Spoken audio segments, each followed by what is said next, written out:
এই যে এখানে দেখতে পাচ্ছেন যে বড় একটা সুতোর একটা ইয়ে আছে, গুটি আছে। এই সুতাটা থেকে আমরা যতটুকু আমাদের লাগবে আমাদের মালা গাঁথার জন্য ততটুকু সুতা আমরা কিন্তু কেটে নিব, ঠিক আছে? তো এটা হচ্ছে আমাদের একেবারে প্রাথমিক কাজ। তো আমরা এই জন্য যেটা করে থাকি, আমরা সুতাটা কাটার জন্য আমরা আসলে কয়েকটা লেয়ার দিয়ে তারপর সুতাটা কাটি, ঠিক আছে? যেমন এখানে 2 লেয়ার হলো,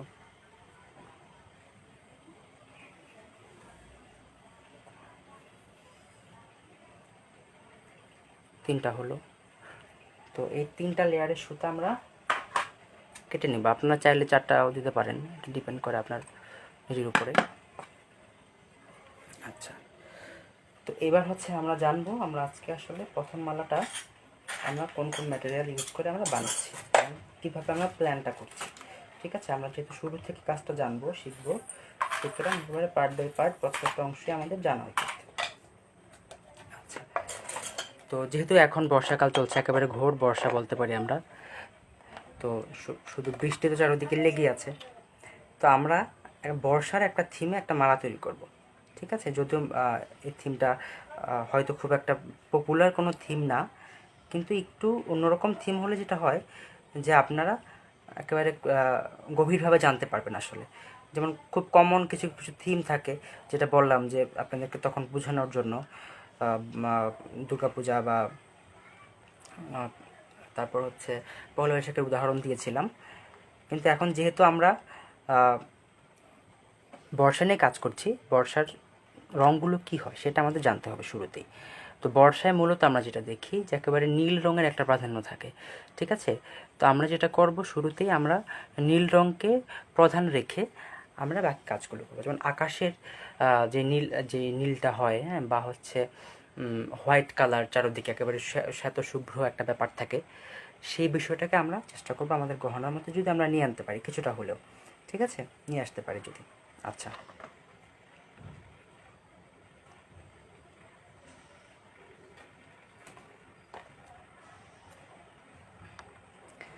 ওকে। তো দেখেন আমি এখানে কিছু থ্রেড বিড নিয়ে আসলাম আমার, কারণ হচ্ছে থ্রেড বিডের কাজটা আসলে একেবারেই বাঙালি ঘরানার একটা কাজ হয়। যদি আমরা আসলে একেবারেই সুতার কাজ, তারপর হচ্ছে একেবারেই আমাদের হাতের কাছের যে জিনিসগুলো আমরা পাই ম্যাটেরিয়াল, যদি সেগুলো আমরা ইউজ করতে পারি তাহলে যেটা হয় আমাদের কাজটা আরও ভালো হয়। তো দেখেন এখন যেটা করলাম, আমি কিছু থ্রেড বিড আনলাম এখানে। এবার যেটা করব আমি, টার্সেল লাগবে আমার। টার্সেলটাও হচ্ছে আমার নীল কালারের টার্সেল, ঠিক আছে? আমি নীল রঙের কাজ করব, সুতরাং আমি নীল কালারের টার্সেল নিলাম। সবাই মনোযোগ সহকারে দেখেন, বারবার কেউ একজন ফোন দিচ্ছে আমাকে, সুতরাং আমার প্রবলেম হচ্ছে নেটে। হ্যাঁ, আসলে বারবার ক্লাসের সময় আসলে স্টুডেন্টরা যদি ফোন দেয় খুব বিরক্তিকর একটা বিষয়। নাম্বারটা সেভ করা নেই, যে কারণে মনে হলো। আচ্ছা, যাই হোক,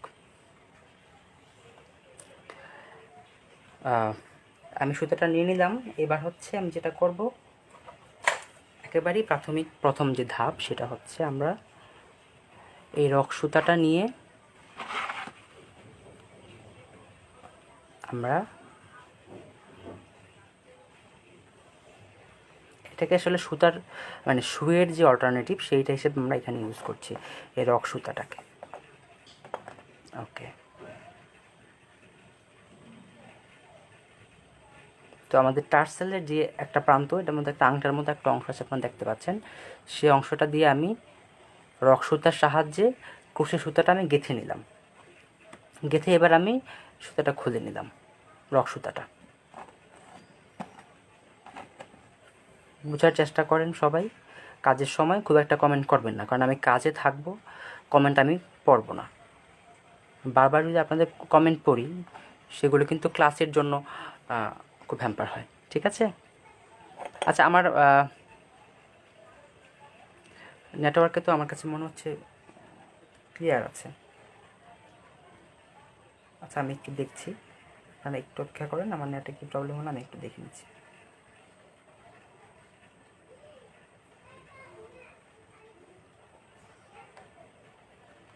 হ্যাঁ হ্যাঁ, আমি দেখছি।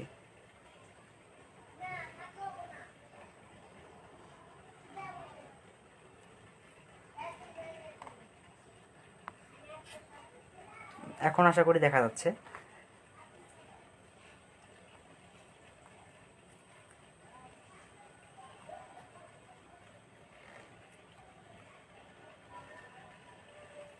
আচ্ছা, এখন দেখা যাচ্ছে কিনা একটু আমাকে একটু জানান। এখন আমার নেট ক্লিয়ার আছে, এখন কোনো অসুবিধা নেই। আচ্ছা, হ্যাঁ, এবার আমি যেটা করব, আমি তাহলে তখন তো আপনারা দেখতে পারেন, আমি এটা আবার গেঁথে নিচ্ছি সুতাটা, ঠিক আছে? তো দেখেন আমি যেটা করেছি, আপনারা আরেকবার দেখে নেন।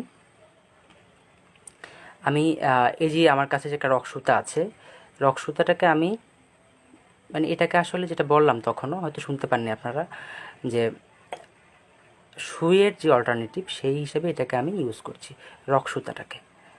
তো এই রক সুতাটাকে বা এটাকে নাইলন সুতা বলতে পারি আমরা, এই নাইলন সুতাটাকে আমি এভাবে নিলাম আর কি, নিয়ে তার মধ্য দিয়ে আমি কুঠে সুতাটা আটকে নিলাম। এবার আমাদের টার্সেলের মধ্যে দেখবেন একটা আংটার মতো অংশ থাকে, সেই আংটার মধ্য দিয়ে আমি রক সুতা দিয়ে সুতাটা পাস করে নিলাম। খুবই সহজ, সবাই হয়তো জানেন এটা, তেমন কঠিন কিছু না। আচ্ছা, ওকে। এবার দেখেন আমি তো সুতা গেঁথে নিলাম। সুতা গেঁথে নেওয়ার পর যেটা করব, আমি এখন এক এক করে আমি এখান থেকে কটন বল বা আমার আরও যে রকমের যে আনুষঙ্গিক আমার আরও যেই ম্যাটেরিয়ালগুলো লাগবে সেগুলো আমি নিয়ে নিব। তো আমি আগে মালাটা পরপর গাঁথছি, ভাবছি যে কীভাবে গাঁথবো, ভাবছি এবং করছি। তো আপনারা সাথেই থাকেন, দেখেন আসলে শেষ পর্যন্ত কী দাঁড়ায়।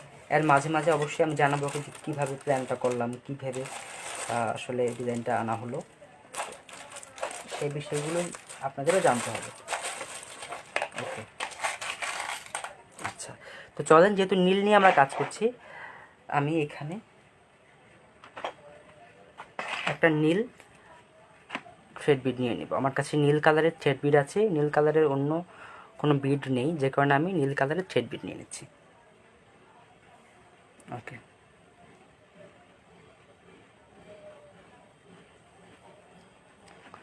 ওকে, দেখেন আমি থ্রেড বিড গেঁথে নিচ্ছি।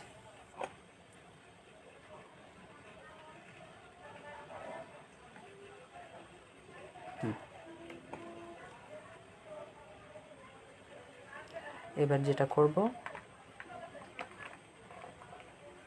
আরও একটা থ্রেড বিড চাইলে এখানে গাঁথতে পারি। আচ্ছা, আমি বরং শুরুটা থ্রেড বিড দিয়ে না করে কাঠের বিড দিয়ে করি, সেটা মনে হয় বেশি ভালো লাগবে। কারণ বর্ষার সাথে কাঠের একেবারেই ন্যাচারাল যে বিষয়টা থাকে সেটা আমার থাকলে আমার মনে হয় বেশি ভালো লাগবে দেখতে। আমি যেটা করব, কাঠের একটা বিট শুরুতে গেঁথে নেব।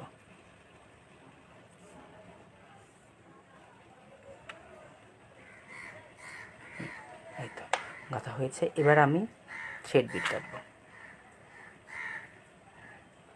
আসলে এই যে পুঁতিগুলো গাঁথছি পরপর, এই পুঁতিগুলো গাঁথার মধ্যে কিন্তু যদিও কোনো স্পেসিফিক কোনো নিয়ম নাই পুঁতি গাঁথার, যে কোনটার পর কোনটা গাঁথতে হবে বা কীভাবে গাঁথতে হবে, তারপরেও কিন্তু একটা আর্টের ব্যাপার থাকে। হ্যাঁ, আপনার একটা নান্দনিক একটা চিন্তাভাবনা অবশ্যই লাগবে, আদারওয়াইজ যেটা হবে আপনি কম্বিনেশনটা বুঝতে পারবেন না আসলে কোন পুঁতির সাথে কোন পুঁতিটা ভালো লাগে বা কোনটার সাথে কোনটা দিলে জিনিসটা আরও বেশি গ্রহণযোগ্যতা পাবে মানুষের কাছে। সেই বিষয়টা যদি আপনার ধারণা না থাকে তাহলে কিন্তু আপনি কাজ করতে পারবেন না। তো এই ধারণাটা আনার জন্য আপনাদেরকে যেটা করতে হবে, প্রচুর প্রচুর কাজ দেখতে হবে।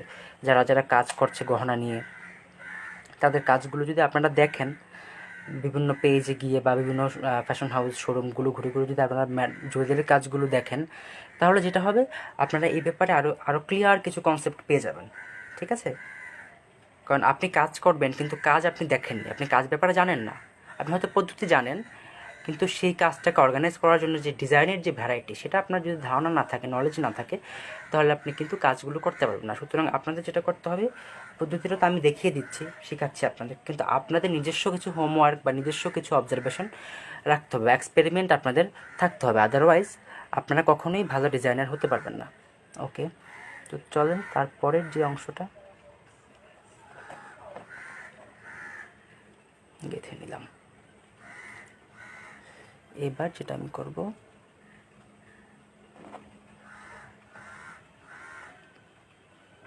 এর মধ্যে কারণ শুধুমাত্র নীল কালার দিয়ে যদি আমি কাজ করি তাহলে যেটা হবে যে আমার গহনাটার মধ্যে মানে একেবারে একটা মনোটোনাস ব্যাপার দাঁড়িয়ে যাবে, মানে একঘেয়েমি হয়ে যাবে, সম্পূর্ণ নীল। এর মধ্যে মানে নীলটাকে আরও প্রকাশ করার জন্য যে কিছু আরও রঙের সাহায্য নিতে হয়। আমরা একেবারে এক রঙে কখনো কাজ করব না, চেষ্টা করব দুটো, অ্যাটলিস্ট দুটা রঙ বা তিনটা রঙ মিশিয়ে আমরা কাজ করতে, এবং রঙগুলো হতে হবে কাছাকাছি ধরনের। যেমন আমি এখন নীল নিয়ে কাজ করছি, এখন নীলের পাশাপাশি আপনি যেহেতু এখন বর্ষাকাল, আপনি চাইলে এখানে সবুজ ইউজ করতে পারেন। সবুজ ইউজ করলে সেটা হয়তো বা দেখতে ভালো লাগতে পারে, নীল আর সবুজ মিলে আর সাথে সাদা মিলে একটা বর্ষার একটা রূপ দাঁড়াতে পারে।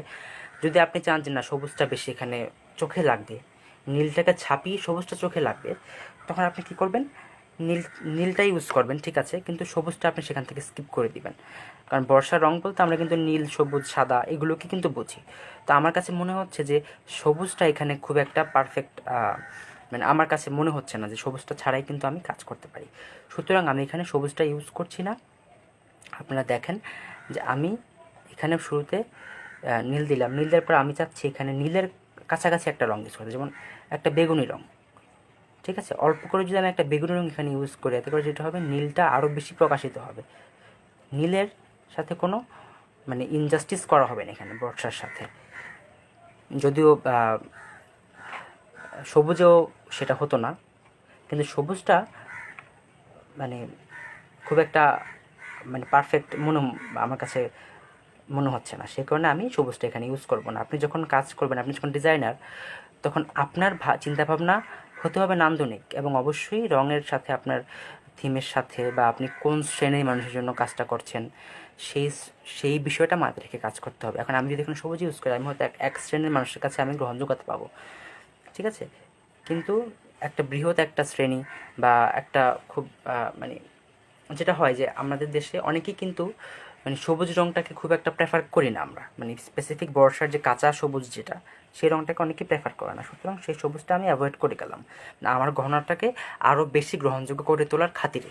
ওকে, তো আমি এখানে হালকা করে মানে অল্প করে একটা মানে ইয়ে রঙ দিয়ে দিলাম, পার্পল কালার দিয়ে দিলাম। এবার পার্পল কালার দেওয়ার পরে আমি যেটা করবো এখানে, আমি এখানে একটা হোয়াইট কালার ইউজ করব। হোয়াইট কালারের আমি এখানে হোয়াইট কালারের আমার কাছে কয়েক রকমের বিটস আছে, এই যে 3 রকমের হোয়াইট কালার বিটস আছে। এখন আপনাকে ভাবতে হবে যে তিনটার মধ্যে কোনটা পারফেক্টভাবে এখানে ম্যাচ করে। আপনি তিনটায় গেঁথে দেখলেন, তার মধ্যে যেটা আপনার কাছে বেশি পারফেক্ট মনে হবে সেটাই আপনি রাখবেন এখানে। এই জন্য যেটা করতে হয়, আমাদের কাছে বিভিন্ন রকমের ম্যাটেরিয়ালের কালেকশন থাকতে হয়, আদারওয়াইজ আমরা কিন্তু বেশি পরিমাণে বা মানে আমাদের এক্সপেরিমেন্ট করার যেই বিষয়টা সেটা ভালোভাবে করতে পারি, এবং এক্সপেরিমেন্ট করার ফলে আমরা কাজটাকেও ভালোভাবে শিখতে পারি। সুতরাং শুরুতে যখন আপনারা কাজ করবেন, চেষ্টা করবেন অল্প করে হলেও বেশ কিছু রকমের ম্যাটেরিয়াল আপনাদের কালেকশনে রাখতে। আচ্ছা, আমার কথাকে শুনতে পাচ্ছেন আপনারা? আমি তো আসলে কারো কমেন্ট পাচ্ছি না বলে মনে হচ্ছে যে সবাই কি রোবট হয়ে গেল কিনা। একটু কমেন্ট করে আমাকে জানাবেন যে শুনতে পাচ্ছেন কিনা আমাকে। ওকে, এবার মাঝখানে আমি যেটা করব,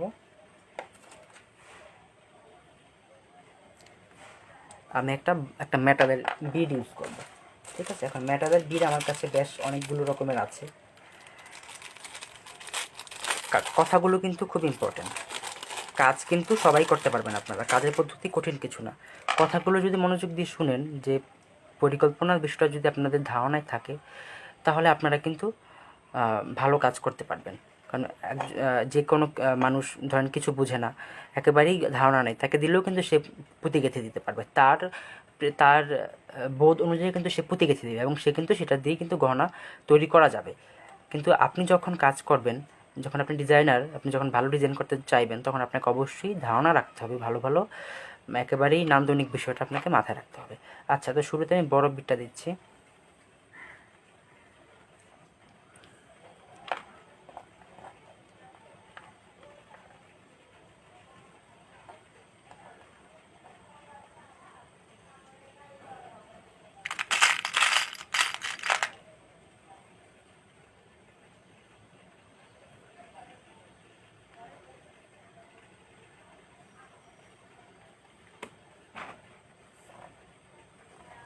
ঠিকভাবে দেখা যাচ্ছে কি না একটু আমাকে জানাবেন।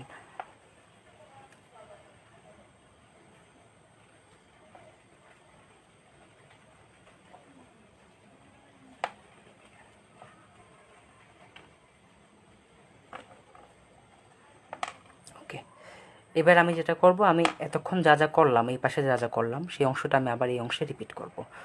ঠিক আছে?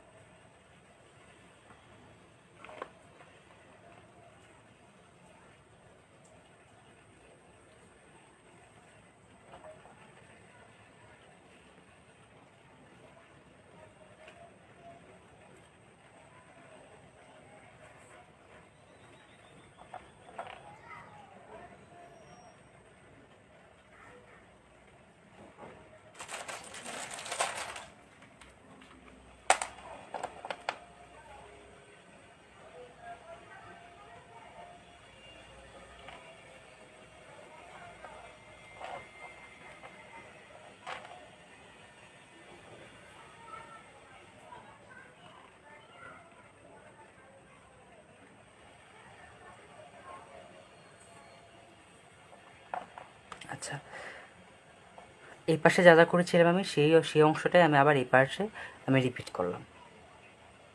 এতে করে যেটা হলো, আমার গহনাটার মধ্যে একটা একটা ধারাবাহিকতা সৃষ্টি হলো। ঠিক আছে? সবসময় চেষ্টা করবেন যে গহনার মধ্যে যাতে একটা ধারাবাহিকতা থাকে সেই বিষয়টার দিকে খেয়াল রাখতে। যেমন দেখেন, আমি এখান থেকে শুরু করলাম, শুরু করে করে আমি মাঝখানে আসলাম, মাঝখানে আমি একটা স্পেসিফিক একটা আলাদা কিছু দিলাম, দেওয়ার পরে এই অংশটাই আমি আবার রিপিট করলাম। এতে করে যেটা হলো যে গহনাটা অগোছালো মনে হচ্ছে না, যে কোথা থেকে শুরু করলাম কোথা থেকে শেষ হলো, মানে তার কোনো ঠিক নেই, সেরকম কিছু হলো না। বরং গহনাটার মধ্যে মানে মনে হচ্ছে যে না, একটা ওয়েল প্ল্যান্ড একটা কাজ, এটা সেরকম কিছু মনে মনে হতে হবে আপনার কাজ দেখে। মানে অগোছালো কাজ আমরা করব না। আমাদের যখন কাজ করব, চেষ্টা করব কাজটা যাতে আমাদের নান্দনিক হয়, সেই বিষয়টা আমাদের খেয়ালে রাখতে হবে। ঠিক আছে? আচ্ছা, দেখেন আমাদের কিন্তু গহনার একটা পাশ কমপ্লিট হয়ে গিয়েছে। ওকে, তো দেখেন একইভাবে এই পাশটা আমরা আবার এই পাশে রিপিট করব। এখন দেখেন আমরা যেটা করি, আমাদের মালার কিন্তু মিডল পয়েন্ট হচ্ছে এটা, তাই তো? মালার মিডল পয়েন্ট হচ্ছে এটা। এখন সবসময় আমরা চেষ্টা করি মিডল পয়েন্টটাকে রেখে দুপাশে একরকম করতে, তাই না? যেমন এই যে প্যান্ডেন্ট হচ্ছে আমাদের মিডল, প্যান্ডেন্টের দুপাশে আমরা কিন্তু একই রকম কাজ করি। সুতরাং সেমভাবে আমরা যখন মালার একটা পাশ করব, একটা পাশেও আমাদের একটা মিডল পয়েন্ট রাখতে হবে। তাহলে যেটা হবে, আমাদের কাজটা আরও বেশি প্রফেশনাল হবে।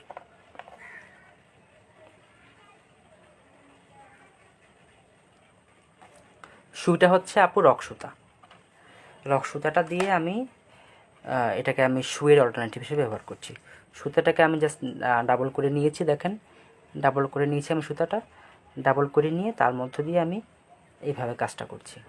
ঠিক আছে? আমি আবার দেখিয়ে দিচ্ছি, যেহেতু অনেকের কাছে এটা নতুন থাকতে পারে, সেই জন্য। এই তো, এবার আমি যখনই কিছু গাঁথবো সহজেই গাঁথা যাবে।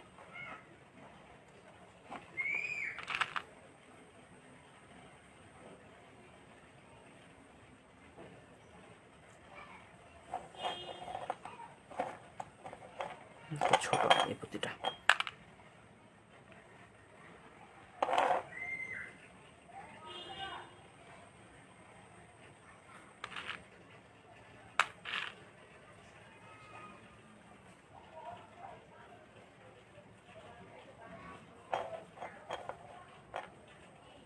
নিয়ে নিলাম। তারপর এই পাশে যা যা করেছি এই পাশেও আমি সেমভাবে তাই করব।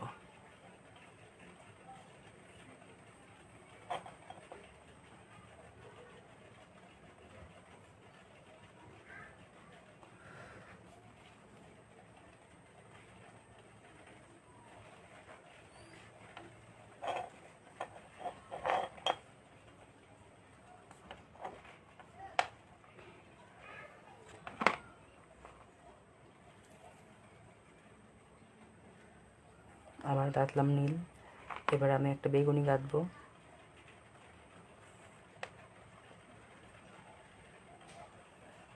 তারপর একটা হোয়াইট কালার আমি গেঁথে নিব।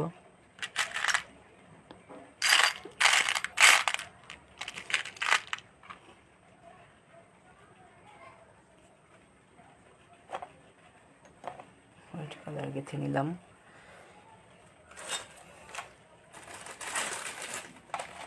তারপরে একটা বড় পুঁতি গাঁথবো। এই হয়ে গেল আমাদের মাঝখানটা, তাই তো? এবার বাকি আরেকটু অংশ আছে, সেটা আমরা কমপ্লিট করে ফেলব।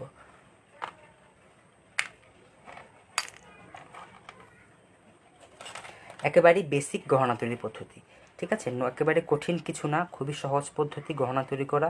জাস্ট আপনাকে কম্বিনেশনটা বুঝতে হবে, ঠিক আছে।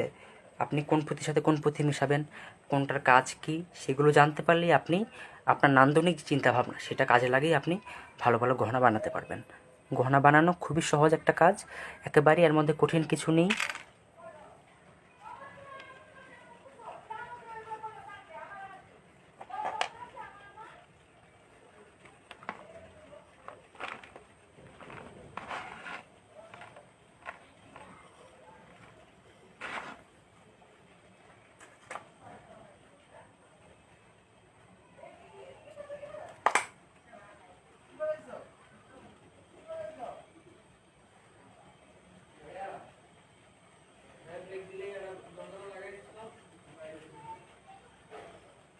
আচ্ছা, আমার এই বিটটা নষ্ট হয়ে গিয়েছে, আমি দেখি ভালো বিট আছে কিনা এখানে। পেয়েছি।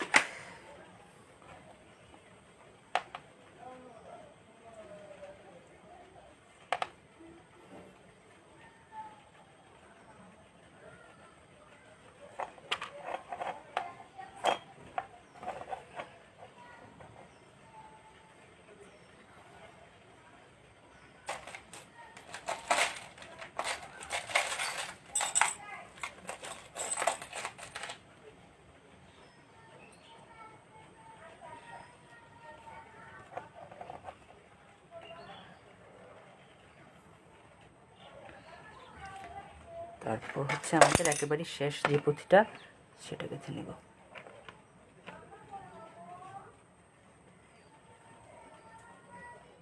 তো শেষ পুঁথি গাঁথলাম, এই হয়ে গেল আমাদের গহনা তৈরি। আরও কিছু অংশ বাকি আছে, সেটা আমরা গেঁথে নেব, দেখে নেব এখন। দেখুন কত সহজে আমরা কিন্তু চাইলে একটা গহনা তৈরি করে ফেলতে পারি। গহনা তৈরি করা তেমন কঠিন কিছু না। আচ্ছা, আপনার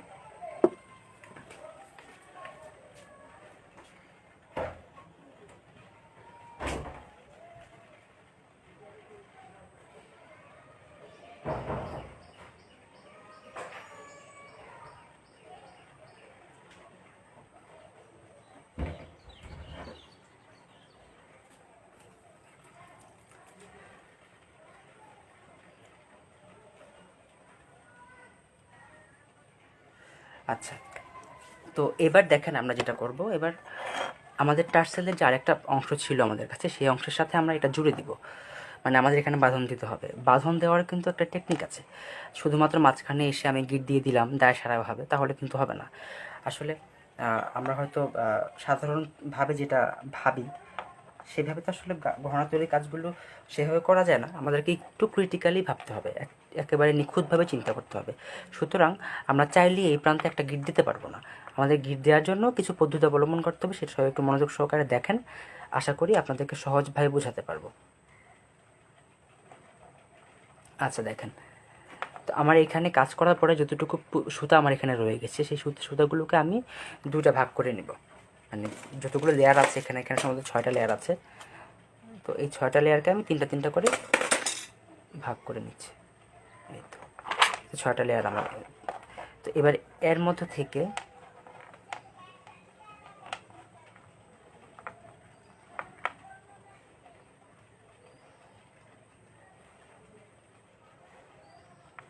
তিনটা লেয়ার আমি বের করে নিলাম, শেষ পুঁতিটার আগেই বের করে নিলাম। ঠিক আছে, একটু সবাই একটু কষ্ট করে খেয়াল করেন, দেখলে বুঝতে পারবেন। এবার এই অংশটা আমি যেটা করব, রক সুতার সাহায্যে আমি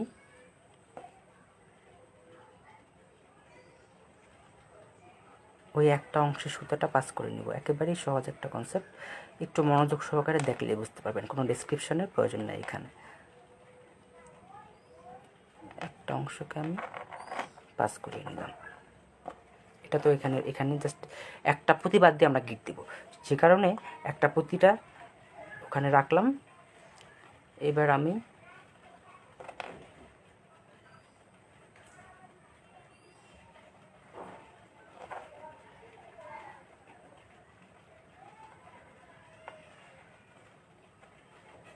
এই সুতাটাকে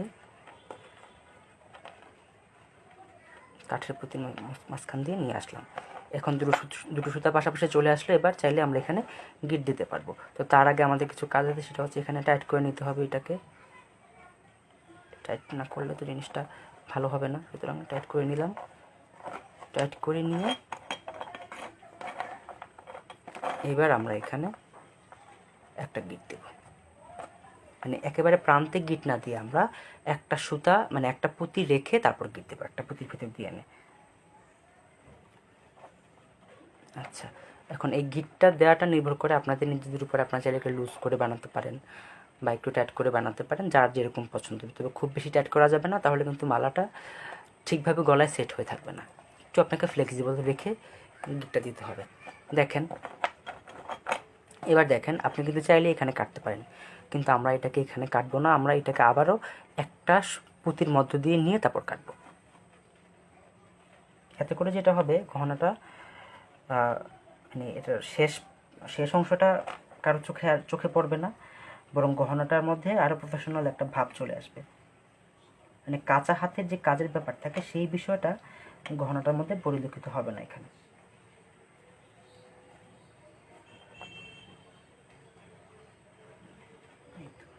তো আমি শুরুতে রক সুতাটা পাস করে নিলাম, কারণ রক সুতাটা দিতে আমি গাঁথবো। এটা করার পরে তারপরে আমি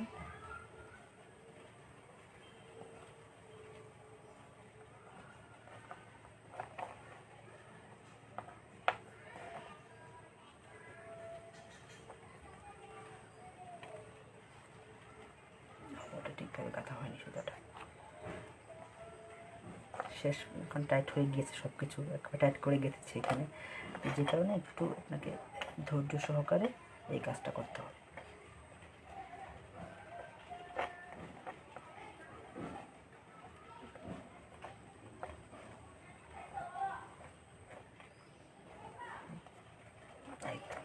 এটা আমি সেমভাবে গেঁথে নিলাম। ব্যাস, এবার আমি এখানে এটা কেটে ফেলবো। ঠিক আছে,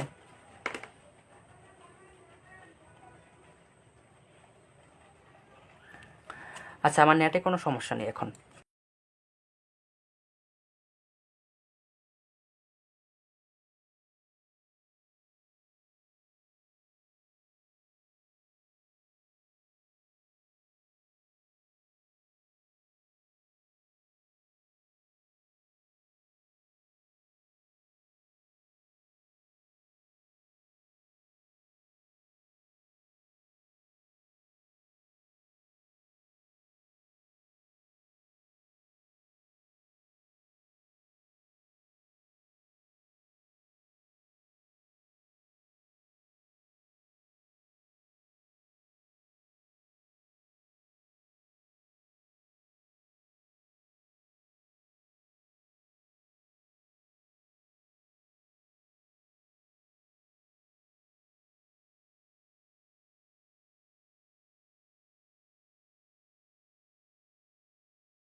কোনো মেজারমেন্ট নাই, আপনার যতটুকু লাগবে চোখের আন্দাজে নিয়ে নেবেন। এটার জন্য আসলে এই বিষয়গুলোর জন্য মেজারমেন্টের প্রয়োজন হয় না।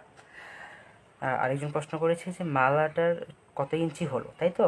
সেটা পরে বলছি, মালাটার বিষয়টা যে কত ইঞ্চি করে আমরা গাঁথবো, তাই তো, সেটা পরে বলছি। চলেন আগে আমরা এই বিষয়টা কমপ্লিট করি। সেজন্য আমাদের এটা গাঁথার জন্য লাগবে এরকম একটা প্লায়ার্স লাগবে আমাদের। এরপর আমাদের লাগবে হচ্ছে এই যে দেখতে পাচ্ছেন এখানে কিছু হেড পিন আছে, এই হেড পিনগুলো আমাদের কাজে লাগবে এখানে।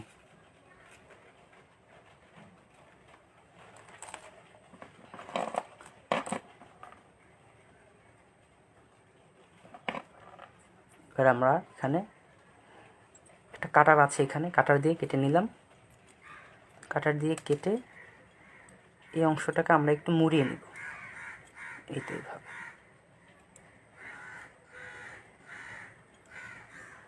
ব্যাস, এইভাবে আমরা 4টা পুঁতি আমাদের কাছে আছে, 4টা পুঁতি আমরা এখানে সেমভাবে করে নিব। যারা একেবারেই নতুন বুঝতে পারছেন না তারা দেখতে থাকেন। যতটুকু আমরা প্রথমবার কেটেছিলাম ঠিক অতটুকু অংশে আমরা কেটে নেব, বড় ছোট করা যাবে না, মেজারমেন্ট ঠিক রাখতে হবে, নাহলে দেখা যাবে একটা লম্বা হয়ে আছে বেশি, একটা ছোট হয়ে আছে।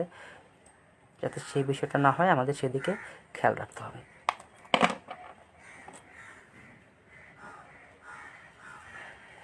আপনাদের কাজ অনেক সুন্দর হবে, ঠিক আছে? আর যদি আপনারা নিয়মিত প্র্যাকটিস করেন, আমি যেভাবে পদ্ধতিগুলো আপনাদেরকে দেখানোর চেষ্টা করছি, যদি আপনারা সেই গাইডলাইনটা মাথায় রেখে যদি নিয়মিত প্র্যাকটিস করেন, আশা করি আপনারা অনেক ভালো কাজ করতে পারবেন। আর বাংলাদেশে এখন প্রচুর মানুষ আছে যারা জুয়েলারি নিয়ে কাজ করে, প্রচুর মেয়েরা এখন জুয়েলারি নিয়ে কাজ করছে, কিন্তু তাদের মধ্যে ম্যাক্সিমামেরই আসলে প্রপার যে গাইডলাইনটা সেটা নাই। তারা হয়তো বা দেখে কাজ করছে, তাদের মেধা ভালো, কিন্তু শুধুমাত্র কাজ করলেই তো হবে না, কাজের কিছু বেসিক কিছু পদ্ধতি থাকে, পুঁতি গাঁথার পদ্ধতি থাকে, জিনিসটাকে সম্পূর্ণভাবে সেট করার একটা পদ্ধতি থাকে, মানে অ্যারেঞ্জ করার যে বিষয়টা, সেই জ্ঞানটা আপনাদেরকে দেওয়ার চেষ্টা করছি, এতে করে আপনাদের কাজগুলো যাতে আরও পরিশীলিত হয় সেজন্য। ওকে, তো আমি 4টাই সেমভাবে করে নিলাম। এবার দেখেন এখন এগুলোকে আমি এখানে গেঁথে দিব। আবার সেমভাবে একটু মাথাটা ফাঁকা করে নিব, আমি প্লায়ার্সটা দিয়ে ফাঁকা করে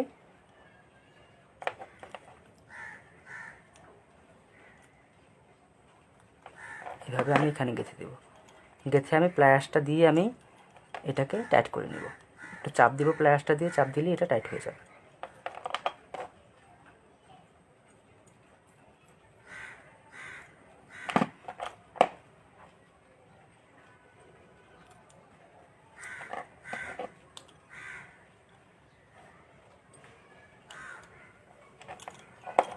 এখানে এটা আমি ভুল জায়গায় গেঁথেছি, এটা খুলে ঠিক জায়গায় গেঁথে নিই।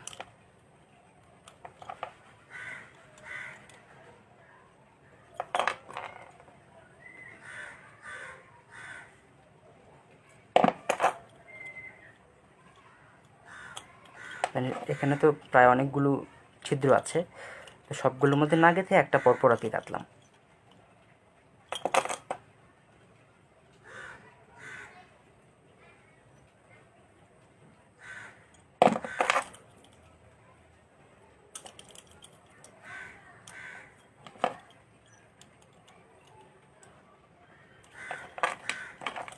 ব্যাস,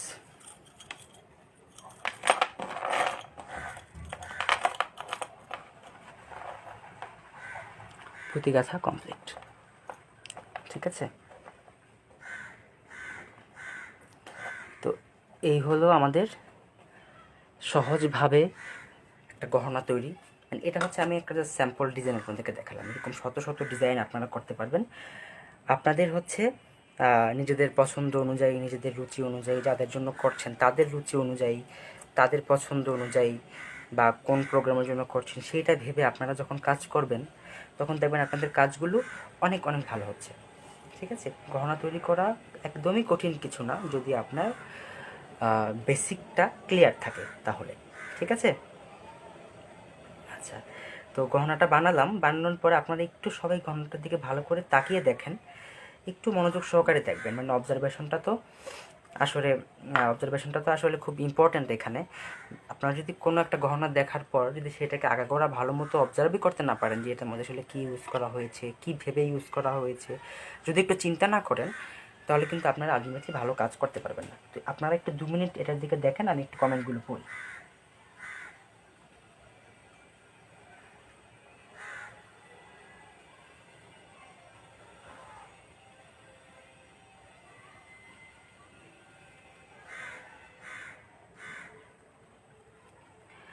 শাহিদা আপু, আমি চেষ্টা করব। আপনি ভালো কথা বলেছেন, আসলে মুখে বলেছি হয়তো অনেকে ক্লিয়ার শুনতে নাও পেতে পারে। আমি চেষ্টা করব ক্লাসের পরে যা যা লাগবে মোটামুটি একটা মূল উপকরণের একটা লিস্ট আমি আপনাদেরকে দেওয়ার চেষ্টা করব, যে এইগুলো আসলে লাগতে পারে। ঠিক আছে, চেষ্টা করবো আমি আপু ক্লাসের পরেই দিয়ে দিতে। হ্যাঁ লিমা আপু, কানের দুলটা কীরকম হবে সেটা আমি দেখাবো। ঠিক আছে, তো আপনারা হয়তো এতক্ষণ ধরে গহনাটা দেখেছেন। এবার একটা জিনিস দেখার চেষ্টা করেন, আমার গহনার মিডল পয়েন্ট হচ্ছে আমার এই প্যান্ডেন্টটা। ঠিক আছে, প্যান্ডেন্টটাকে সেম রেখে আমি দুইটা পাশে কিন্তু একইভাবে কাজ করেছি। এখন আমি চাইলেই কিন্তু এক পাশে একরকম আরেক পাশে আরেক রকম করতে পারবো না। এতে করে যেটা হবে, গহনাটা নিজের কাছেই ভালো লাগবে না, বরং এটা সেলও হবে না, এটা বাসায় পড়ে থাকবে। তো আমরা যখন কাজ করি কী করি, মিডলে একটা প্যান্ডেন্ট বা যে কোনো একটা কিছু দিয়ে চারোদিক থেকে মানে দুটা পাশে সেমভাবে একইভাবে গাঁথনিটা তৈরি করি। তো যেহেতু এটা একটা কমন এবং এটা একটা একটা কি বলে একটা প্রধান একটা কনসেপ্ট গহনা তৈরি করার জন্য, সেমভাবে যদি আপনি গহনার একটা পাশকে যদি একইভাবে ভাগ করে নেন, যেমন এই যে মিডলে একটা পয়েন্ট ধরলাম, ধরে মিডলের এক পাশে একরকম অপর পাশে একরকম, মানে প্রত্যেকটা যদি ভাগ করে নিয়ে আপনি কাজ করতে পারেন, একটা গহনাকে সেপারেট করে নিয়ে যদি কাজ করতে পারেন, দেখবেন আপনার কাজগুলো আরও বেশি পরিশীলিত হচ্ছে। হ্যাঁ, যদিও সবসময় এভাবে করা সম্ভব হয়ে ওঠে না, বাট চেষ্টা করবেন, চেষ্টা করতে তো কোনো দোষ নেই। হ্যাঁ, রাফি জানিদার ছবি সহ দেওয়া যাবে না, ছবি তো দেখালাম।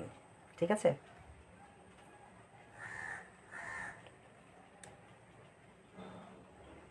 সুতার কতটুকু সুতা লাগবে সেটা আসলে বলা যায় না, সেটা আপনি কত লম্বা করে মালাটা বানাবেন সেটা আপনার উপর নির্ভর করে। শারমিন সেতু আপু, আমার পেজ এখন পাওয়ার দরকার নেই, ক্লাসের পর আমি আগামীকাল চেষ্টা করবো আমার পেজের লিঙ্কটা দিয়ে দেওয়ার জন্য, অথবা যদি আপনারা আমার প্রোফাইলে যান সেখানে লিঙ্কটা পেয়ে যাবেন, অ্যাড করা আছে প্রোফাইলে আমার ইয়েটা। হ্যাঁ, কানের দুল দেখাবো, উত্তেজিত হবেন না কেউ, ধৈর্য ধরে থাকেন, আমি আছি, ক্লাসের অনেক সময় আছে, আরও 1 ঘন্টা সময় আছে, সুতরাং উত্তেজিত হওয়ার কোনো কারণ নাই। বসে বসে দেখতে থাকেন আর প্রয়োজনীয় কমেন্ট করেন। ওকে,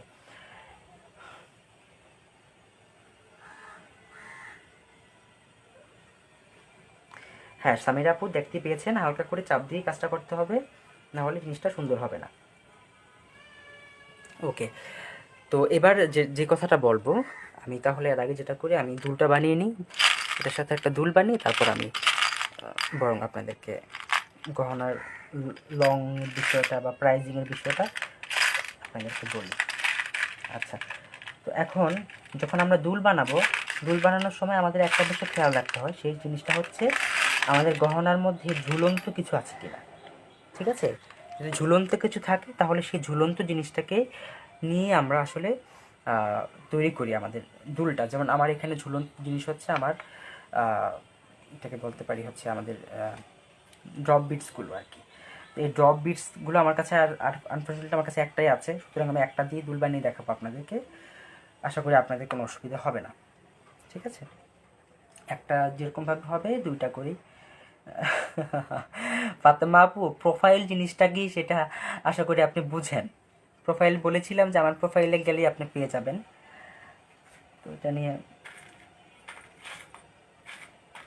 ওকে, তো দুল বানানোর জন্য আমাদের যে জিনিসটা ইম্পর্টেন্ট সেটা হচ্ছে দুলের একটা হুক লাগবে বা পুশ লাগবে, সেটা আমি নিয়ে আসছি।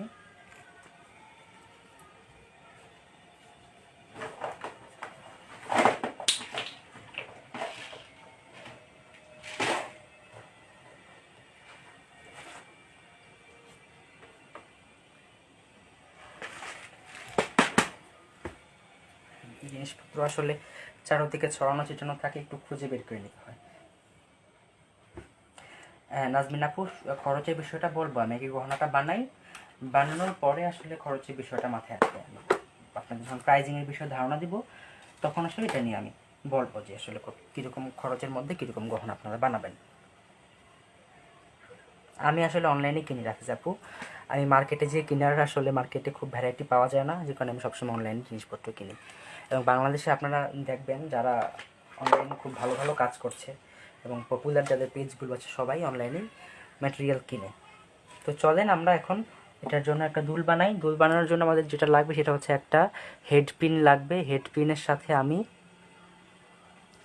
যেটা করব, হেড পিনের মধ্যে আমি শুরুতেই ড্রপটা আমি গেঁথে নিলাম। ড্রপটা গেঁথে নেওয়ার পর আমি এখানে যেটা করব,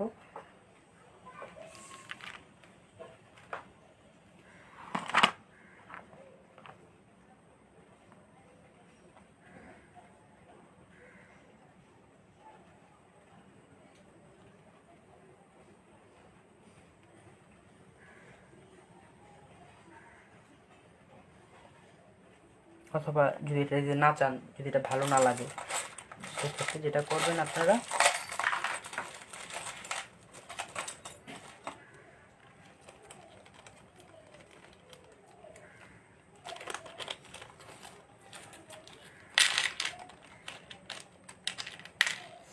এটা লাগিয়ে দেখতে পারি আমরা। আশা করি এটা কিছুটা ভালো লাগছে এখন। অথবা আমরা চাইলে ড্রপ বিটটা ছাড়াও কিন্তু কাজ করতে পারি। ড্রপ বিট দিয়েই কাজ করতে হবে এরকম কোনো বাধ্যবাধকতা নাই। তারপরে আমি চেষ্টা করছি একটা আপনাদেরকে দুল বানানোর পদ্ধতিটা দেখানোর জন্য, যাতে করে আপনারা সহজে দুলটা বানিয়ে ফেলতে পারেন। তো যাই হোক, আমি এইভাবে একটা গাঁথলাম, গেঁথে জাস্ট আপনারা পদ্ধতিটা বোঝেন। যতটুকু লাগবে অংশ রেখে আমি বাকিটা এখানে পেঁচিয়ে ফেলবো। তো দেখেন কীভাবে পেঁচাচ্ছি আমি।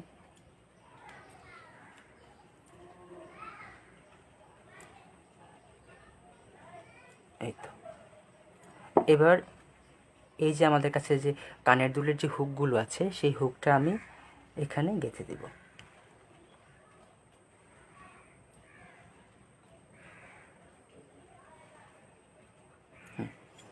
এই তো।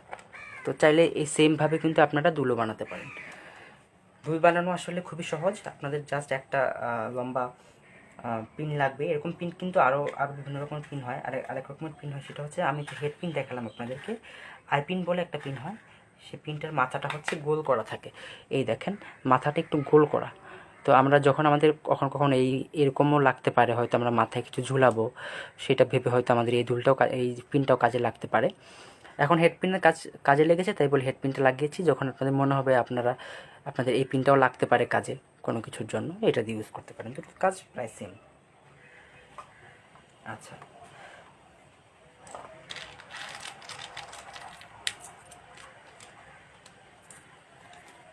আচ্ছা, এটা ভালো লাগছে, থ্যাংক ইউ। ওকে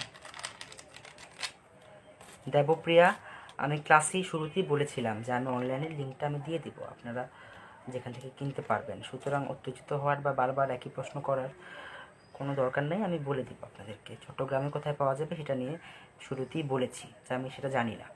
যারা চট্টগ্রামে থাকেন নিজ নিজ এলাকায় খুঁজে নেবেন। আমি থাকি ঢাকায়, চট্টগ্রামে কোথায় পাওয়া যায় সেটা আসলে আমার জানার কথাও না।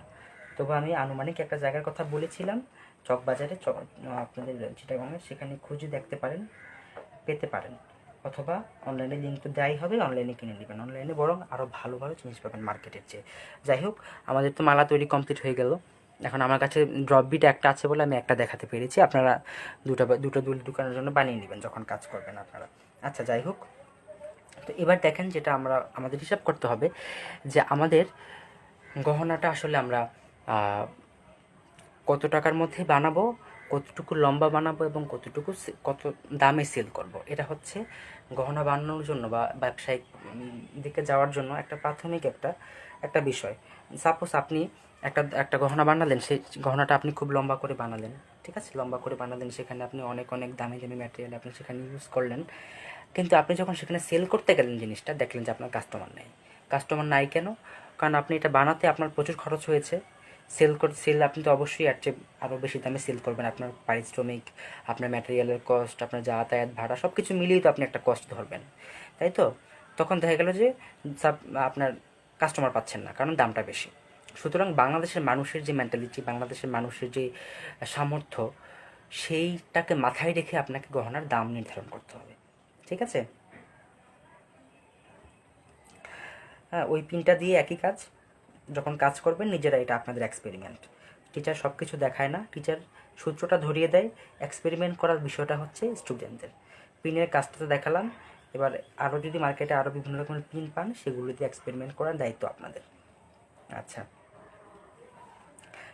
কারিনা আপু, হ্যাঁ সেমভাবে আসলে মেটালের তো শুধুমাত্র আপনার কানের দুল আর গলার মালাই হয়। আহ, আংটি কিছু কিছু ক্ষেত্রে হয়ে থাকে, কিন্তু সেমভাবে ম্যাচিং করে আংটি করা যায় না। আর চুড়িটাও হচ্ছে আর মেটালের হচ্ছে আপনার কিনতে পাওয়া যায় রেডিমেড। তো সুতরাং ওই বিষয়গুলো আমাদের বানানোর কিছু নাই, আমরা জাস্ট আমাদের মতো করে গলার মালাটা আর হচ্ছে কানের দুলটা বানাতে পারি।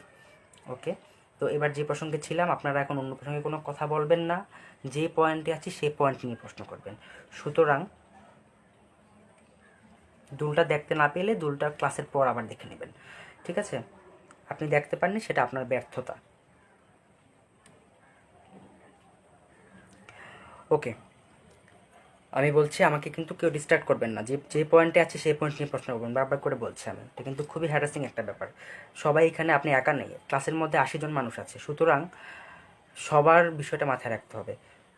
হয়তো আপনি শুনতে পারেন, সেটা হয়তো আপনার নেটওয়ার্কের প্রবলেমের জন্য শুনতে নাই পেতে পারেন, পরবর্তীতে যখন লাইভটা সেভ থাকবে আপনি দেখে নেবেন। এই তো একটা সহজ বিষয়। তো চলেন, বাংলাদেশের মানুষের যেই ক্রয় ক্ষমতা বা যে সামর্থ্য এবং তাদের যেই মানসিক যে অবস্থান, সেইটা মাথায় রেখে আপনাকে প্রাইস নির্ধারণ করতে হবে, ঠিক আছে? সাপোজ এই মালাটা যদি আপনি 400 টাকা যদি প্রাইস দেই, আপনি কিনবেন 550 টাকা, 500 টাকা দিয়ে আপনি কিনবেন। যদি আমি 700 টাকা দিই, আপনি কখনোই এটা কিনবেন না, কারণ এটা দেখে বা এটা ক্রয় করার জন্য 700 টাকার আমিও 700 টাকা দিয়ে সেল এটা কখনই করবো না। সুতরাং আপনাকে বাংলাদেশের প্রেক্ষাপটে এটা প্রাইসটা হতে পারে 400 থেকে শুরু করে 550, এর মধ্যে এটার প্রাইসটা যদি আমি নির্ধারণ করি, তাহলে এটার জন্য পারফেক্ট প্রাইজিং হবে। এখন প্রাইজিং তো করলাম, কিন্তু আমার কস্টিং কত হয়েছে সেটা তো আমাকে মাথায় রাখতে হবে, তাই না? তো এবার দেখেন খরচ কত হয়েছে একটু হিসাব করেন আপনারা। যেমন এই আমার প্যান্ডেন্টটা আছে, প্যান্ডেন্টটা আমি নিজে হিসাবটা করি সাথেই। দেখেন আমার যে প্যান্ডেন্টটা আছে এখানে, প্যান্ডেন্টের দাম হচ্ছে 100 টাকা, ঠিক আছে? এই প্যান্ডেন্টের দাম হচ্ছে 100 টাকা, যোগ হচ্ছে আমার এখানে আমি 4টা হচ্ছে আমি মাঝখানের যেই কানেক্টর বা স্পেসার বিড আমি ইউজ করেছি এখানে মেটালের, সাথে আমার দুলের জন্য রয়েছে আরও 2টা, টোটাল হচ্ছে 6টা স্পেসার বিড আমি 60 টাকা, একটা প্রাইস যদি 10 টাকা পিস করে হয় তাহলে 160 টাকা এখানেই চলে গেলো আমার। প্লাস হচ্ছে আমার টার্সেলটার প্রাইস হচ্ছে আমার 40 টাকা, টোটাল আমার 200 টাকা কস্টিং হয়ে গেল। এবার দেখেন আপনার এখানে কতগুলো বিড আছে এখানে, হ্যাঁ, ধরেন সব কিছু মিলিয়ে আপনার কস্টিংটা দাঁড়ালো যে হচ্ছে 350 থেকে 360 থেকে 70 টাকার মধ্যে। ধরুন সাপোজ এটার কস্টিংয়ে হয়েছে আমার 300 টাকা। এখন আপনি যদি এটা 400 টাকা দাম দেন, হ্যাঁ, তাহলে আপনার তো লাভ হলোই না, বরং হচ্ছে আপনার কষ্টটাও সার্থক হলো না, পাশাপাশি হচ্ছে আপনার কি বলে এটাকে, আপনি যে একটা আর্ট ক্রিয়েট করলেন, এখানে আর্ট পিস করলেন, সে আর্টের যে মর্যাদা সেটা আপনি দিতে পারলেন না, ঠিক আছে? সেল হবে, কারণ বাংলাদেশের মানুষ আমরা বা যে কোনো দেশের মানুষ কম দামে পেয়েছি, আমি কেন কিনবো না? একজন ক্রেতার দৃষ্টিভঙ্গি থেকে বলতে পারি এটা, কিন্তু আপনি যেহেতু বিক্রেতা, ক্রেতাকে আপনার পণ্যের মর্যাদাটা বোঝানোর দায়িত্ব আপনার, ঠিক আছে? সুতরাং যখন আপনার একটা প্রোডাক্টের প্রাইস যখন দাঁড়াবে 350 টাকা বা 300 থেকে 350 টাকা, তখন আপনি সেটার মূল্য রাখতে পারবেন 500 থেকে 550, মানে আপনাকে অবশ্যই সেখানে 150 থেকে 200 টাকা লাভ রাখতে হবে, আদারওয়াইজ আপনি কখনোই ভালো মানে কাজ করতে পারবেন না, মানে মার্কেটে সার্ভাইভ করতে পারবেন না, কারণ মার্কেটে আরও এরকম আরও 100 জন 200-3 হাজার মানুষ আছে যারা এই জিনিস নিয়ে কাজ করছে। সুতরাং ওই সামঞ্জস্য আপনাকে রাখতে হবে, পাশাপাশি আপনি যে আর্ট নিয়ে কাজ করছেন, এই আর্টের যে মর্যাদা সেটা আপনাকে দিতে হবে। এবং আপনি এত কষ্ট করলেন, গহন ডিজাইনটা ভাবলেন কত সময় নিয়ে, মার্কেটে গেলেন বা অনলাইনে কিনলেন, যাই করলেন, সেখানে আপনার একটা কষ্ট আছে, একটা খাটনি আছে, একটা কস্টিং আছে। ঘন্টাটা বসে বসে 2 ঘন্টা ধরে বানালেন, সেখানে আপনার একটা কষ্ট মানে একটা পরিশ্রম আছে। সুতরাং সব কিছু মিলেও যদি আপনি 150 টাকা যদি পারিশ্রমিক ধরেন একটা মালার পেছনে, সেটাও কিন্তু আপনার জন্য কোনো পারিশ্রমিকই নয়।